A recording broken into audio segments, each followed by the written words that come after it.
Coming up, a topic I was shocked to learn is still an issue in today's time. We are talking hunger. The Whitney Reynolds Show is supported by Children's Learning Place, excellence in early childhood education since 1998, educating Chicago's children for 20 years. And the Auto Barn Mazda of Evanston and Chicago, the Auto Barn Mazda, where driving matters. Special thanks to the Illinois chapter of the American Foundation for Suicide Prevention, Dr. Daftari and the team at Art of Modern Dentistry, Kevin Kelly with Jameson Sotheby's International Realty, STI Movers, Mazda, Chicago Andrea Creative, and Cellular Intelligence.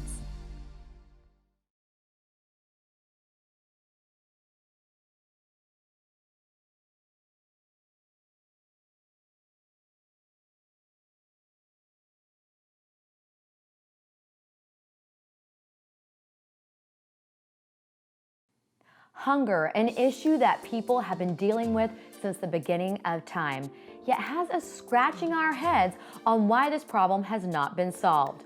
Today's eye-opening show reveals that hunger is not just a problem overseas, but also here at home.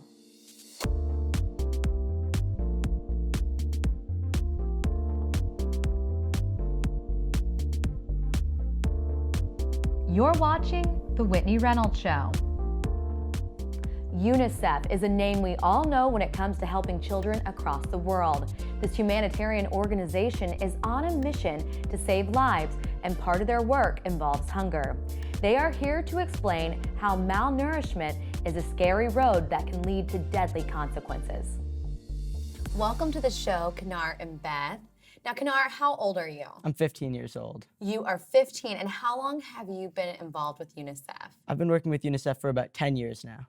Beth, is that normal to see kids that young involved with solving some of the world's biggest issues? Yeah, absolutely. So UNICEF is the organization that's about kids helping kids. And Kanar and his family and his friends have been a key part of that for us here, which is awesome to see. But starting with 67 years ago, Trick or Treat for UNICEF, to today, some of the programs that we're doing with young people. Wow. We're so thrilled to have Kanar. Well, I am excited you are here too, because we actually have y'all on for malnourishment, and that's a real issue that we see that's linked to hunger. You know, sometimes people look at hunger as just a big issue, but you take it a layer back and say, okay, how do we actually feed these people properly? Beth, what are some of the stats with malnourishment? Yeah, absolutely. Well, it's interesting to note that actually almost 50% of the reasons that kids die around the world are all linked back to hunger and malnourishment in some capacity. UNICEF knows that a child who has measles might be more susceptible to being malnourished, or a child who's malnourished might be more susceptible to measles or other preventable causes of child death globally. So it's an interesting issue because it's also so connected to a number of other issues that impact children and their healthy growth and development. And malnourishment, in case people are like, okay, I'm picturing something in my head, but I'm not really sure that's what they're talking about. Can you explain just malnourishment as a whole? Yeah, absolutely. So malnourishment, like you said, it's more than just hunger. It's about a child being truly in a state or a condition where their body is not functioning and growing properly. Kids who are malnourished might receive permanent impact. Their brains might just never grow and develop as they should over their lifetime. So that means diminished learning capacity. Does it go back to the food that they're putting in their mouths? Yes, absolutely, it does. But they're all very interconnected issues. So it's complicated, but it's also very solvable. It's very solvable, and we know that truly some of the nourishment status for kids of their whole lifetime is set within those first 1,000 days. So it goes back even further to making sure that mom has a healthy pregnancy, and that within those first 1,000 days of life, kids are receiving the proper nourishment as well. It sets them on the right track going forward. That is amazing. And you are actually helping solve some of these issues. Tell us what you've been doing with UNICEF and malnourishment. So one project that I've been working on is the UNICEF Kid Power Bands, and I'm wearing one right now. But basically what these bands are is they're Fitbits, essentially, for children, where they track steps, and those steps correspond to different points, which unlock packets that give food to malnourished children in countries all over the world. So they're saving lives and getting kids fit. So not only are you staying fit here at home, but then you're helping kids overseas. What are those packets like, Beth? Yeah, so the packets are, it's about the size of a Cliff Bar. And it's small, and it's just a single packet that is jam-packed with nutrients. Tons of protein, tons of vitamins, all of the healthy things that kids need to be on the move. And those therapeutic food packets are given to kids when they are most severely malnourished. Their bodies are in a position where they wouldn't be able to have regular food even if they wanted to. So it's really more of a therapeutic intervention. And UNICEF and our partners can give these therapeutic food packets to kids who are severely malnourished. And we know that like roughly 150 of these packets is a course of treatment for a child. And it quite literally can bring a child back from the brink of starvation. Oh my goodness, that is amazing. And you've actually been able to deliver some of these packets with some of your work. Tell us about some of the mission work you've done. I have. So recently this summer I was in Italy addressing some of the refugee crisis components there. And the group I was with, we visited several refugee camps there. And the migrants were receiving, after their long boat trip, some of them were malnourished, and they were receiving some of these packets, as well as educational components and legal help from UNICEF. What was it like for you as a kid being raised in the United States, probably haven't been hungry a day in your life? What was it like for you to see that? It was really a culture shock.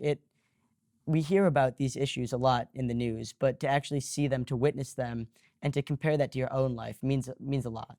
Did you know that you have to make a difference with what you saw? You saw the need. Of course, I've been involved with UNICEF for a long time, but after actually going there and witnessing the problems firsthand, it really changed my perspective on these issues, and it made me double down on my involvement with UNICEF. So these food packets are really changing people's lives. Oh, 100%. And I remember very vividly, and I probably will forever, when I first walked back in from my first maternity leave after my son Will was born, which was almost 5 years ago. We were in the midst of responding for the Sahel nutrition crisis. Hundreds of thousands of kids were severely malnourished in parts of Western Africa. And I remember hearing this story about Hassam. Hassam was almost 2 years old and weighed 12 pounds. Oh. The day before, I was at the pediatrician with my son, who at the time was 4 months old and weighed 16 pounds. Wow. And so for me to really put into context that this almost 2-year-old weighed less than my 4-month-old, that put malnutrition into context for me and really drove home why it's so important for all of us to do what we can to help respond for kids like that. So Hassan's mom took him from their village and their community by donkey into the closest UNICEF-supported hospital in Chad, and he was prescribed these therapeutic food packets. Wow. And literally within a couple weeks, he was gaining weight. It is truly a miracle, and we've seen it time and time again all over the world. And so UNICEF is the leading procurer of these food packets globally, but has also helped set up the supply chain for that. We recognize the demand is tremendous and we need to make sure there's a proven solution. We know how to fix this for kids, but for getting these into their hands, into their mom's hands. And so it's been interesting to see not just what we all can do here to mobilize these resources, but also what can we affect on a global supply chain perspective to make sure that kids are getting what they need. One thing I keep hearing is solutions, right. And that is good. Thank you so much for coming on, you two. Thank you so much for having us. Our next guest is Jason Day, one of the world's best golfers. This pro athlete has taken today's topic to the next level and started a nonprofit here at home so no kid goes hungry. Jason, hunger in Ohio, most of the time when we hear about hungry children, we think immediately overseas. How did you discover there was a problem here in the States? Well, my wife is a big advocate of giving back to her, local area, which is in the Lucas Mansfield area with the Blessings in the Backpack. But you know what? It was something that we looked at starting back in 2011, the Brighter Days Foundation. It was kind of unique for us. Once again, we're able to be put into the spotlight and be able to give back to a lot of people that are in need. The first annual charity event, we benefited 5 different charities, and we didn't really want to get tied down to one at that time. But now we came across this one charity or one center, the Stowe Mission Center, in Columbus, Ohio, and we just felt it was right to be able to give back to the inner city there, really understand what people are going through and the hard times they're going through. So being able to impact those people, even though we want to raise awareness for it, Right. but I kind of want to stay out of the spotlight. We just want to make sure that they're getting what they need, and That's good. it's a unique situation for me and my wife Ellie, because this is really special to her, and I'm so busy playing golf. I'm able to sometimes come to places like this in St. Charles and be able to take some time away from the golf course, get back on the golf course, and really benefit a lot of people. So one thing I read is that part of the mission is that kids go back to school on Monday, like full belly, ready. yeah. And you never really think about that. Again, Yeah, it's one of those concepts, Yeah, so a lot of kids, they usually when they go to school they get to eat at school, but during after school they sometimes they don't have dinner, and then even on the weekends they don't have enough food to feed themselves. And as a father of two, and you a mother of two, I mean you can really understand that just how much that really gets down to your soul, to really try and give back to these kids that really are that are hungry and really want to to eat and stuff like that. So it's really good to be able to give back, and we just want to try and impact as many lives as we can. It's now time for our viewer's voice, and this week's question is, how would you solve the issue of hunger? I think world hunger is an economic problem, plain and simple. So it's a problem of capitalism. So one thing that we can do is get involved in local government and do simple things like volunteering at food pantries and everything to make sure that your immediate environment is thought about. In my opinion, the issue of hunger begins with education in communities where this is an issue and where it is not. There's a lot more that people can do besides having food drives twice a year during the holidays. Another aspect of this issue is GMO use in the food industry. I believe that we need to focus on developing sustainably so that we can have greater food security in the future. Get social with us. Make your voice heard. Submit your video on WhitneyReynolds.com. Our next guest experienced hunger as a child and has made it her goal to help with this issue and also share her experience with people in similar situations so they don't feel like a number. Welcome to the show. Thanks, Whitney. I'm glad to be here. You experienced hunger firsthand as a child. What was that like for you? Well, yes, quite often, actually. I grew up to a single mom on the west side of Chicago. It was just two of us, my sister and I. And so quite often there were times when we just didn't know what we were going to eat next or where the next meal was coming from. My mom was working, and so it was pretty hard for her. Being the oldest of two, she quite often took me to places that, pantries and such like that, where we could obtain food just to make ends meet.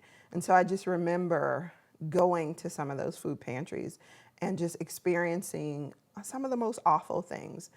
The conditions of the food pantries were just not acceptable, and we were almost just shoved food into our arms, no choices, just what we have. And oftentimes we got home with the food and either half of it was spoiled or outdated. It was just really, really hard.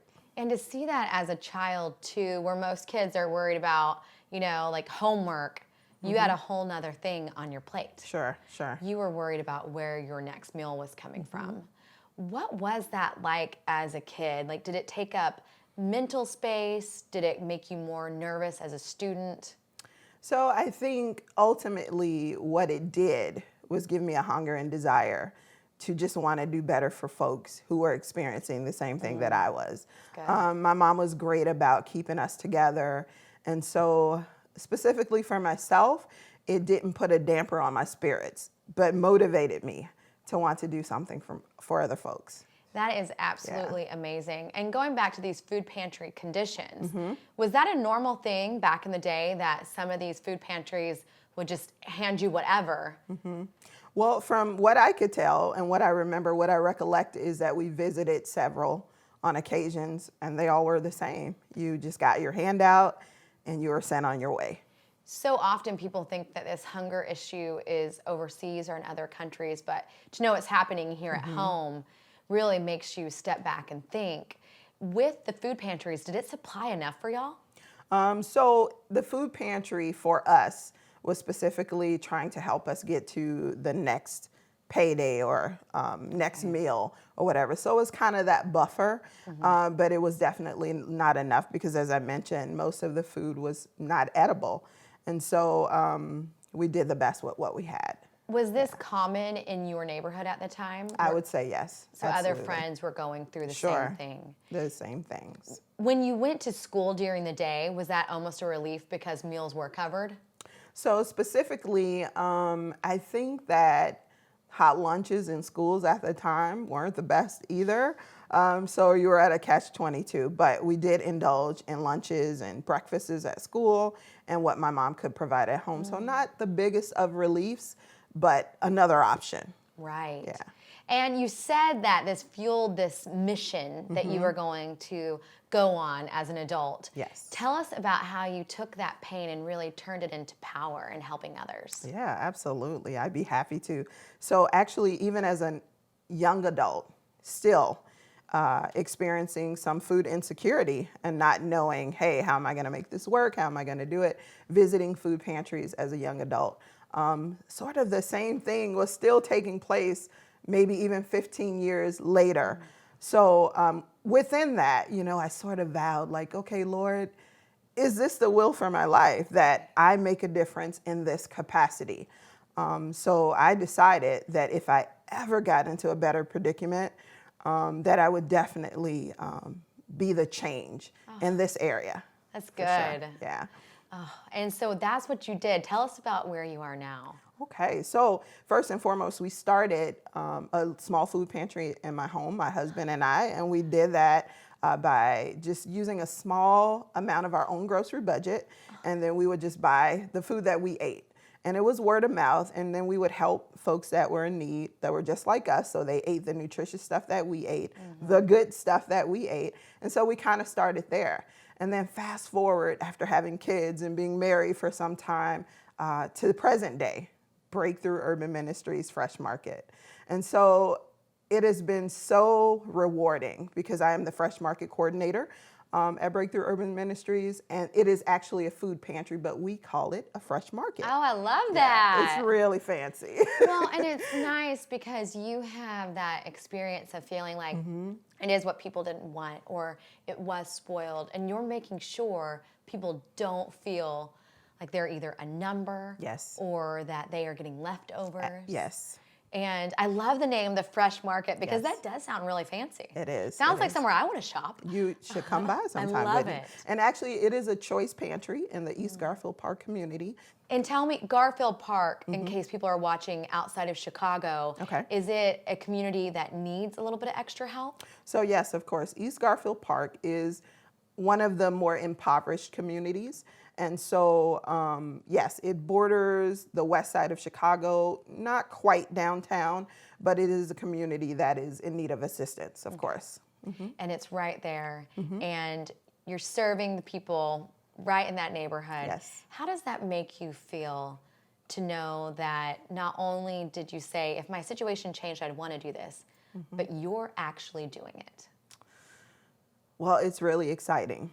I can tell you that. And it's very rewarding to know that you could have been in a place yourself and then God would place you in an area to bring some relief to others who have felt the same things as you.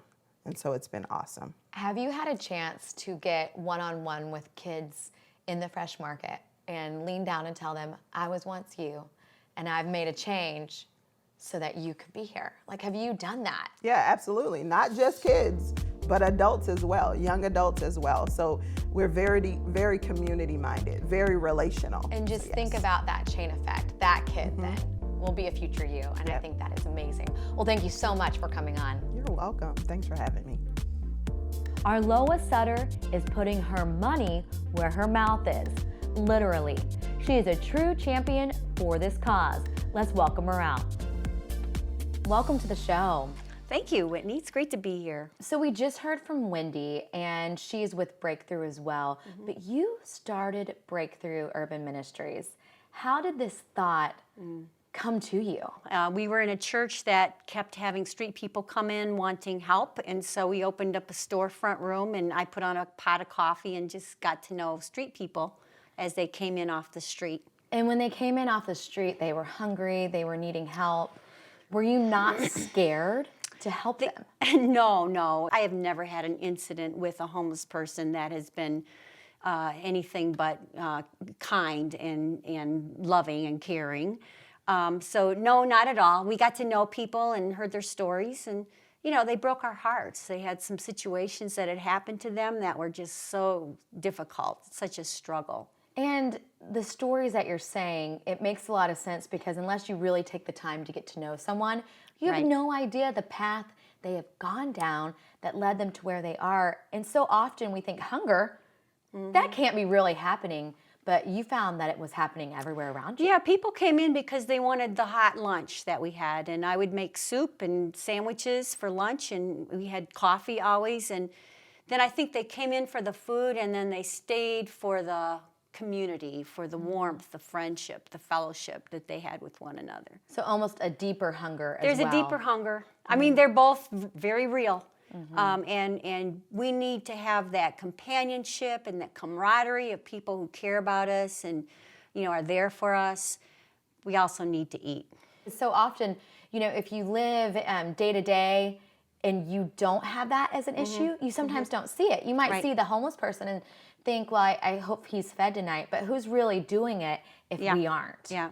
And what you found out is that these homeless people really needed a meal. It's hard to imagine that there are people who are seriously do not know where their next meal is going to come from.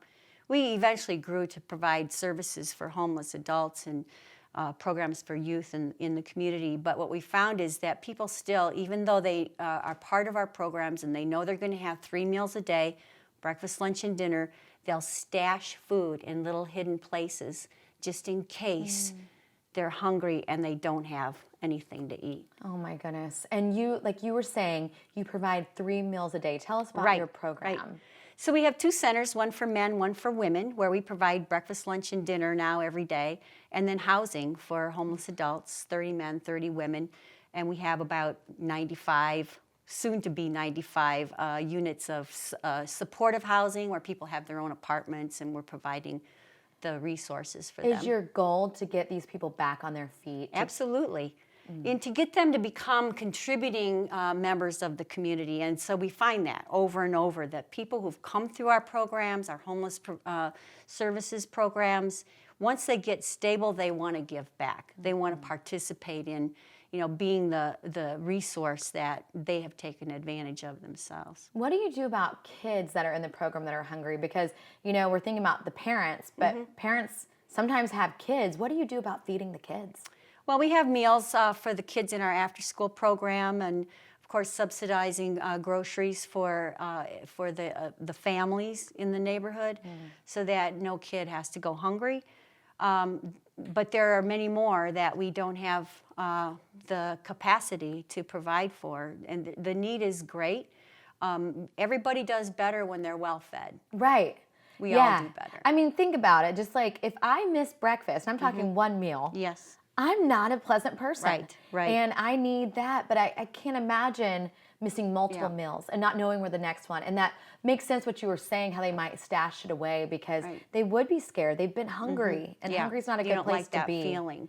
Yeah. And what we eat really matters, of course. So if you're only eating, pop and chips from the corner, it begins to affect learning and relationships and just a sense of well-being. Well, what an amazing legacy you are leaving here. In case people want to get involved, where should they go? Oh, they can just visit breakthrough.org/hunger and learn more about what we're doing and get involved. Amazing. Thank you so much. Thank you. When we were doing research on the show about hunger, we came across several everyday folks working to end this issue. From a retired police officer turned chef who's feeding the hungry, to people who are running races across the country to fund food pantries. Remember, this is not just an issue far out there. Hunger is happening in every neighborhood and needs our attention. For more information on today's show, visit whitneyreynolds.com.